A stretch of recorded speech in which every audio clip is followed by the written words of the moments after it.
কথা পরে হইব, আগে ভিডিও শেয়ার দেন। কোন মুসলমানের সন্তান বিএনপি কে সাপোর্ট করতে পারে না, কোন মুসলমানের সন্তান আওয়ামী লীগকে সাপোর্ট করতে পারে না। আপনি জামাত ইসলামকে অনেক খারাপ বলতে পারেন ভাই, জামাত ইসলামে মূর্খ কোন লোক নাই। আমার নবী বলছে ইসলামিক দল হবে একটা, আর জামাত ইসলাম বুদ্ধি খাটাইয়া ইসলামিক দল বানাইছে 8টা। আপনারে আমারে যেভাবেই হোক বাইন্দা সাইন্দা জান্নাতে নিয়ে যাবে ভাই। এই জন্য ভাই দেরি করেন না, দাড়ি পাল্লায় ভোটটা মাইরে দিবেন ভাই।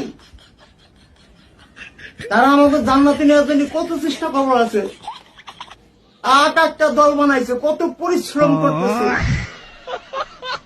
তারপর যদি আমরা তাকে ভোট না দেই। ভাই রে ভাই, তোর কথা শুনি আমি টাস করে পড়ে দিতাম আসলাম। তুই তা হইতো নে বানাইলে রে ভাই, আমি তো চমকি গেছি। আসলে যে আজকালকের ফুলাফাইন এত ডেঞ্জারাস, যা মানে কল্পনার বাড়া।